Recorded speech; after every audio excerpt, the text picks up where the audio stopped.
नमस्कार, आप देख रहे हैं IBC 24। मैं हूं आपके साथ विजय कुमार पंड्या। रात 10 बजे के इस बुलेटिन की शुरुआत करते हैं और सबसे पहले बात करते हैं छत्तीसगढ़ के मुख्यमंत्री भूपेश बघेल की, जो कि उत्तर प्रदेश के दौरे पर हैं। उत्तर प्रदेश के लखीमपुर खीरी और लखनऊ में आम सभा को उन्होंने संबोधित किया है। लखीमपुर में सीएम भूपेश बघेल ने भाजपा सरकार पर जमकर निशाना साधा। उन्होंने कहा कि लखीमपुर में हमारी जनसभा को रोका गया। लखीमपुर कलेक्टर कहते हैं कि आप लखीमपुर की घटना और किसानों का उल्लेख नहीं कर सकते। सीएम ने कहा कि मैं बोल रहा हूं, जो करना है कर लीजिए। केंद्रीय राज्य मंत्री अजय मिश्र टेनी पर बरसते हुए सीएम ने कहा कि जिन्होंने सीने पर गाड़ियां चढ़ा दी और जान ले ली, उस मंत्री के बेटे के बारे में बात करने के लिए कलेक्टर ने मना किया। सीएम ने लखीमपुर के कलेक्टर को गुंडा बताते हुए भाजपा सरकार को घेरा। उन्होंने कहा कि योगी आदित्यनाथ ने सबसे बड़ा गुंडा अपने कलेक्टर को बना रखा है, जो आदेश जारी करता है कि यहां बात नहीं कर सकते। सीएम ने चेतावनी दी है कि आपके पास जो ताकत है वो कर लीजिए, हमने तो किसानों की बात कर दी है। सीएम भूपेश बघेल ने कहा कि छत्तीसगढ़ में कांग्रेस सरकार MSP से भी ज्यादा मूल्य दे रही है। सीएम भूपेश बघेल गुरुवार को अयोध्या और गोरखपुर में आम सभा को संबोधित करेंगे। संत हैं, महात्मा हैं, योगी निडर होते हैं। सबसे बड़ा डरपोक यदि उत्तर प्रदेश में कोई है तो योगी आदित्यनाथ। इससे बड़ा डरपोक उत्तर प्रदेश में कोई दूसरा नहीं हो सकता। हमारे हेलीपैड नहीं बनाने देते। अभी तो आचार संहिता नहीं लगा साहब। अरे ये अधिकारियों में कहना चाहता हूं, मेरे भी IAS IPS है। आज कोई और बैठा, कल और कोई और था, आज कोई और बैठा, कल कोई और होगा। लेकिन आपने संविधान की शपथ ली है, आपको उसके हिसाब से काम करना होगा। उत्तर प्रदेश के चुनावी प्रचार के रण में बीजेपी ने मध्य प्रदेश के चेहरों को भी उतारने की तैयारी की। दरअसल MP से UP की लंबी बॉर्डर लगी हुई है। ऐसे में सीमा से लगे इन इलाकों में अपना प्रभाव रखने वाले MP बीजेपी के नेताओं का बीजेपी चुनाव प्रचार में इस्तेमाल करने की तैयारी कर रही है।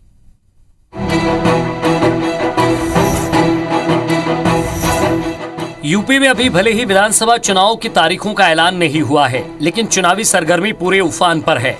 सत्ताधारी बीजेपी से लेकर सपा, बसपा और कांग्रेस ने प्रचार अभियान तेज कर दिया है। बीजेपी ने अपने प्रचार अभियान में अब पड़ोसी राज्य मध्य प्रदेश के बीजेपी नेताओं को उतारने की तैयारी की है।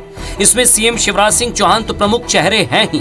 केंद्रीय मंत्री ज्योतिरादित्य सिंधिया, नरेंद्र सिंह तोमर, मंत्री नरोत्तम मिश्रा और जयभान सिंह पवैया को भी बीजेपी प्रचार की जिम्मेदारी सौंप सकती है।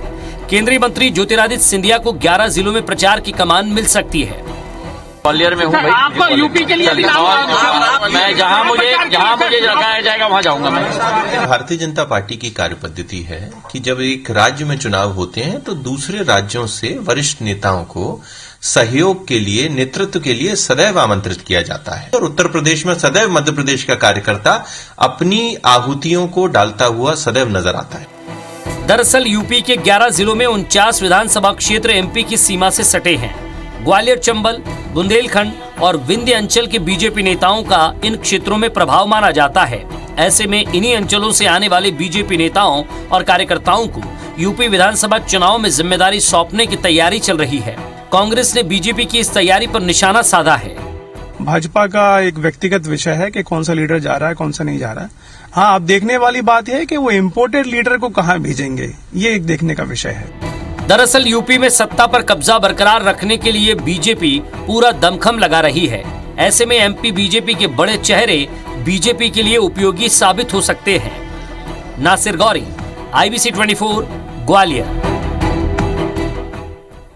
और लोकसभा में बस्तर सांसद दीपक बैज ने बस्तर के हवाई सेवा को लेकर सवाल उठाते हुए उड़ान सेवाओं के विस्तार की मांग की है। बस्तर सांसद दीपक बैज ने नियम 377 के तहत लोकसभा में प्रश्न उठाते हुए केंद्रीय उड्डयन मंत्री के सामने कुछ हवाई सेवाओं की मांग की है, जिसमें से एक कोलकाता, झारसुगुड़ा, जगदलपुर, विशाखापट्टनम, दूसरा बेंगलुरु, विशाखापट्टनम, जगदलपुर, तीसरा भुवनेश्वर, जगदलपुर, विशाखापट्टनम, हैदराबाद और चौथा नागपुर, जगदलपुर, विशाखापट्टनम रूट में हवाई सेवाएं शुरू करने की मांग रखी है। साथ ही सांसद ने जगदलपुर एयरपोर्ट में नाइट लैंडिंग की व्यवस्था भी शुरू करने की मांग की।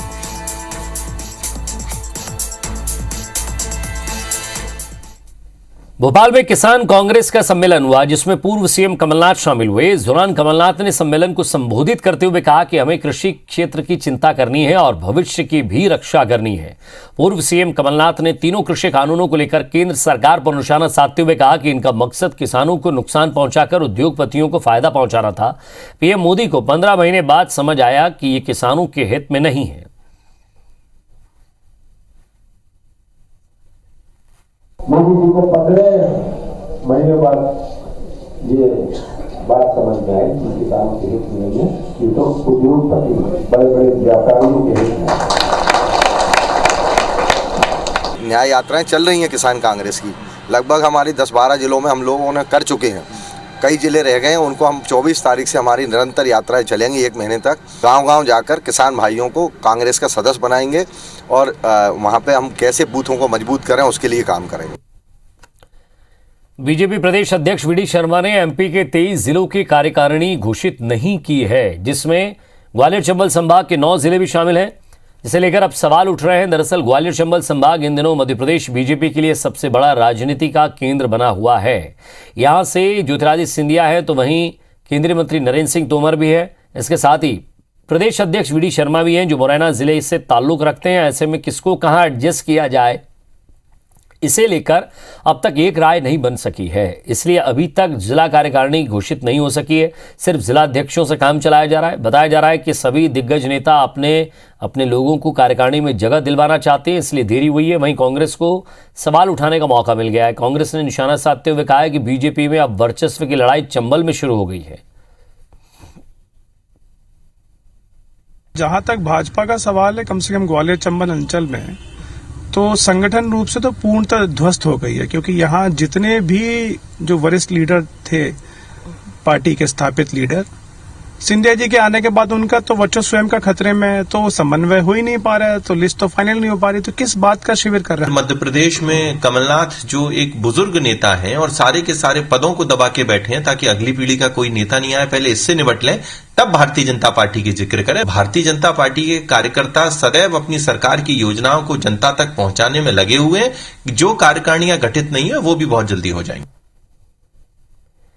और छत्तीसगढ़ बीजेपी के पिछड़ा वर्ग मोर्चा ने केरल के मुख्यमंत्री का पुतला जलाया। केरल के बीजेपी ओबीसी मोर्चा के नेता रंजीत श्रीनिवासन की हत्या के विरोध में बीजेपी ने रायपुर समेत पूरे प्रदेश में मुख्यमंत्री पिनराई विजयन का पुतला जलाया और नारेबाजी की। भारतीय जनता पार्टी पिछड़ा वर्ग मोर्चा के जिला अध्यक्ष सुनील चौधरी ने बताया कि अगर केरल में बीजेपी नेता के हत्यारों को जल्द गिरफ्तारी उनकी नहीं हुई तो छत्तीसगढ़ बीजेपी पिछड़ा वर्ग मोर्चा के कार्यकर्ता केरल कूच करेंगे और वहां पर मुख्यमंत्री और उसकी सरकार के खिलाफ प्रदर्शन करेंगे। राष्ट्रवादियों की जो हत्या की जा रही है, भारतीय जनता पार्टी के कार्यकर्ताओं की केरल में लगातार हत्या की जा रही है, वो हत्या पर कहीं ना कहीं लगाम लगे और यदि इस प्रकार की घटनाएं होती रही तो पूरे देश से हम राष्ट्रवादी लोग और भारतीय जनता पार्टी के लोग, खासकर पिछड़ा और मोर्चे के लोग, केरल प्रांत कूच करने से भी पीछे नहीं हटने वाले। प्रधानमंत्री नरेंद्र मोदी की अध्यक्षता में नई दिल्ली में स्वतंत्रता दिवस की 75वीं वर्षगांठ पर आयोजित होने वाली आजादी के अमृत महोत्सव की राष्ट्रीय कार्यकारिणी की दूसरी बैठक हुई है। बैठक में छत्तीसगढ़ की राज्यपाल अनुसुईया उइके वर्चुअल रूप से शामिल हुई। बैठक में प्रधानमंत्री नरेंद्र मोदी ने कहा कि अमृत महोत्सव हमें ये अवसर भी देता है कि हम अपने स्वतंत्रता संग्राम सेनानियों को याद रखें और उनके सर्वोच्च बलिदान का पुण्य स्मरण करें। इस महोत्सव के जरिए ऐसे अनेक गुमनाम स्वतंत्रता संग्राम सेनानियों को याद कर रहे हैं जिनके नाम इतिहास में दर्ज नहीं हो पाए।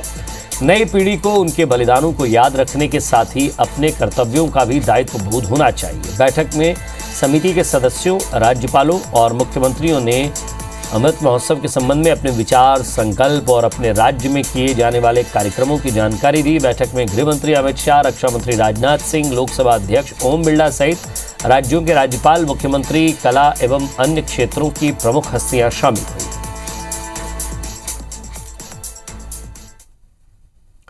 और छत्तीसगढ़ में कई शहरों में आयकर विभाग एक्शन मोड में है। टैक्स चोरी के मामले में अलग अलग शहरों में कारोबारियों के ठिकानों पर कार्रवाई की जा रही है। कोयला, लोहा और ट्रांसपोर्ट कारोबारियों के कुल 35 ठिकानों पर दबिश दी गई, जिनमें से 25 पर छापा और 10 में सर्वे की कार्रवाई जारी है। इनमें 12 आवासीय और 23 कमर्शियल ठिकानों को भी शामिल किया गया है।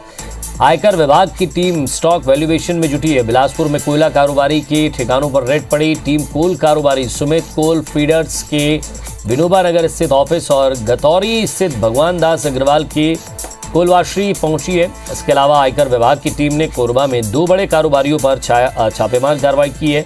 7 बजे से ही छत्तीसगढ़ सेल्स कॉर्पोरेशन और सर्वमंगला कंस्ट्रक्शन में एक साथ छापेमारी की कार्रवाई की गई। भगवान दास अग्रवाल और उनके बेटों के कारोबार की जांच की जा रही है। साथ ही भगवान दास के भाई राजकुमार अग्रवाल की सर्वमंगला कंस्ट्रक्शन नाम की फर्म है, वहां भी आईटी की टीम ने पूछताछ की।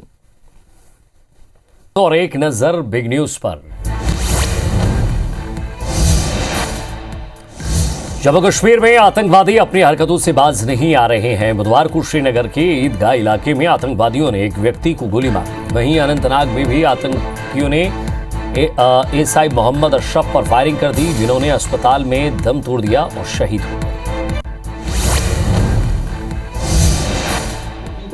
कांग्रेस के वरिष्ठ नेता हरीश रावत ने आगामी उत्तराखंड विधानसभा चुनाव से पहले कांग्रेस संगठन पर गंभीर सवाल खड़े किए। रावत ने इन आरोपों पर हाल ही में कांग्रेस छोड़ने वाले पंजाब के पूर्व सीएम कैप्टन अमरिंदर सिंह ने तंज कसते हुए कहा, आप जो बोएंगे वही काटेंगे।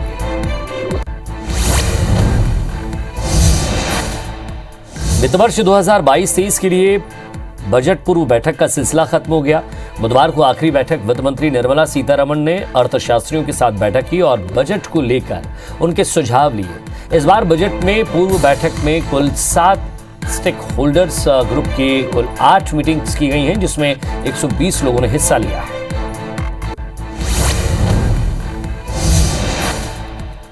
$200 करोड़ के मनी लॉन्ड्रिंग केस में नया मोड़ आ गया है। इस मामले में जेल में बंद ठग सुकेश चंद्रशेखर के खिलाफ एक्ट्रेस नोरा फतेही सरकारी गवाह बन गई है।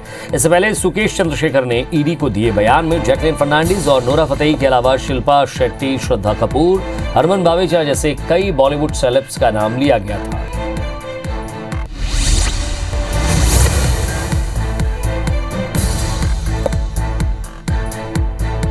राजनांदगांव जिले के खुज्जी इलाके में एक आदिवासी किसान ने फांसी लगाकर आत्महत्या कर ली। किसान के परिजन का आरोप है कि गिरदावरी में गड़बड़ी की वजह से उन्होंने खुदकुशी की। करे गांव के आदिवासी किसान सुरेश नेताम ने पिछले दिनों फांसी लगा ली थी। उनकी पत्नी गेंद कुमार का आरोप है कि उनके पास 3 एकड़ 80 डिसिमल जमीन है, लेकिन पटवारी ने उनकी जमीन का रकबा सिर्फ 1.5 एकड़ ही दर्ज किया है, जिसकी वजह से वे 1.5 एकड़ जमीन की ही धान बेच पा रही हैं। खेती के लिए उन्होंने 44,000 रुपए का कर्ज लिया था और आंकड़ों में सुधार के लिए कई बार उन्होंने पटवारी के यहाँ चक्कर लगाए, लेकिन आंकड़ों में सुधार नहीं हुआ, जिसकी वजह से तनाव में उन्होंने खुदकुशी कर ली। हालांकि प्रशासन ऐसी किसी गड़बड़ी से इनकार कर रहा है। उनका दावा है कि मृतक ने बाकी की जमीन पर कोई फसल नहीं उगाई थी, लिहाजा गिरदावरी के अनुसार अपना पंजीयन नहीं किया है। विधायक छन्नी साहू और प्रशासन की मौजूदगी में मृतक के धान के रकबे और पंजीयन की जांच की गई। प्रशासन का दावा है कि किसी प्रकार की त्रुटि नहीं हुई थी। साथ ही प्रशासन इस मामले की जांच की बात भी कर रहा है। खेत के रब्बा कम हो गई से तेकर बार 2-3 दिन से पहले बोला थे कर्जा ज्यादा हवे तो कहाँ से पटाबो, ऐसे करके मोला बोला दीता बोला कि हम यहाँ कर्जा तो कटे है, लेकिन धीर लगा के हमन पटाना है, ऐसे करके बोले। तो रिकॉर्ड के अनुसार जो गिरदावरी के अनुसार 2 एकड़ 4 डिसमिल में जिसमें धान उगाया गया था उसका गिरदावरी भी हुआ था और उसका सोसाइटी में पंजीयन भी हुआ था, जिसके अनुसार वो अपने धान को बेच सकते थे, जिनका टोकन अगले हफ्ते कटने वाला था। 76 भर्री था, तो उसमें 2 एकड़ 4 डिसमिल के हिसाब से उनका पूरा पंजीयन हुआ था, जिनका टोकन कटने वाला था। कि प्रशासन की तमाम कोशिशों के बावजूद भी आपकी मुस्तैदी ने सच्चाई को सामने लाया है और अब प्रशासन लाख कोशिश कर ले, क्योंकि अलग अलग अधिकारियों के बयान देखने से ये महसूस होता है कि वो बार बार ये बताने का प्रयास करते हैं कि कोई रकबे में कटौती नहीं हुई।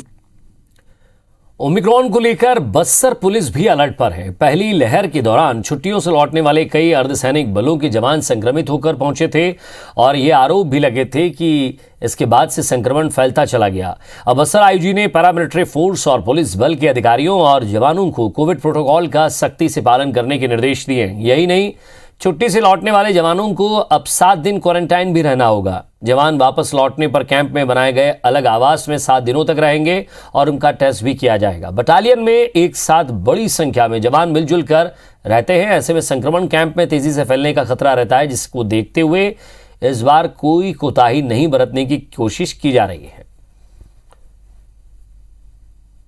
लगभग हमारा सभी जवान जो वैक्सीनेशन भी हो गए हैं, जो सेकंड डोज भी सब लगभग सबका कंप्लीट हो गए थे, इसलिए अभी कैंप्स में इन्फेक्शन का अभी तक कोई स्थिति निर्मित नहीं हुआ। छुट्टी जा रहा है, जो वापस आते समय जो प्रोटोकॉल है उनका आइसोलेशन बैरक्स में रखना का है और 7 दिन ऑब्जर्वेशन करेगा। यदि किसी प्रकार का कोई सिम्टम्स तो नहीं, उसके बाद फिर उनका बाकी जो बैरक्स में उनका ड्यूटी के लिए शामिल होने दिए जा रहे हैं। कोरोना के नए वेरिएंट ओमिक्रॉन को लेकर एक तरफ जहां केंद्र सरकार ने राज्यों को एडवाइजरी जारी की, वहीं जबलपुर में यह आलम है कि स्वास्थ्य विभाग अब तक बीते महीने विदेश से लौटने वाले लोगों की जानकारी नहीं जुटा पाया। स्वास्थ्य विभाग की चिंता इसलिए भी बढ़ गई है क्योंकि हाल ही में तुर्की से लौटकर जबलपुर आए मर्चेंट नेवी का एक कर्मचारी कोरोना संक्रमित मिला है।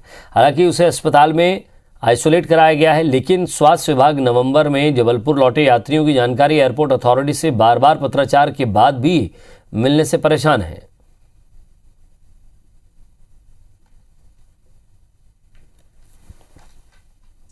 कि हम लोगों ने नवंबर माह की जानकारी मांगी थी कि नवंबर में जितने लोगों ने भी बाहर से आए हैं उनकी लिस्ट, तो अभी हम लोगों को लिस्ट प्राप्त नहीं हुई है। मैंने रिमाइंडर भी भेज दिया है, तो हो सकता है 1-2 दिन में हमको लिस्ट मिल जाएगी जो लोग बाहर से आए हैं।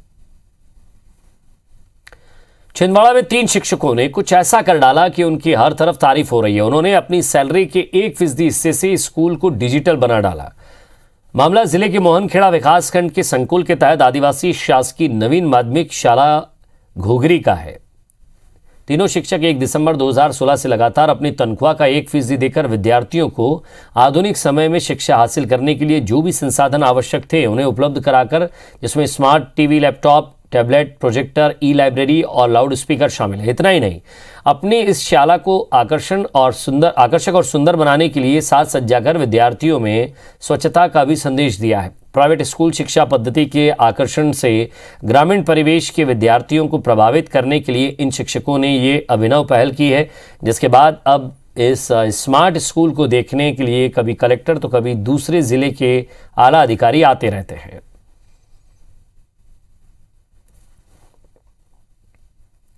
हमारे स्कूल में स्मार्ट क्लास है और हमारे स्कूल में लाइब्रेरी है और हमारे स्कूल का वातावरण बहुत शुद्ध है। यहाँ पेड़ पौधे लगाए जाते हैं। प्राइवेट स्कूल से भी यहाँ बहुत अच्छी पढ़ाई होती है। प्राइवेट स्कूल्स जो है लोग उनका रुझान उधर ज़्यादा होता है, सरकारी स्कूल का रुझान नहीं होता।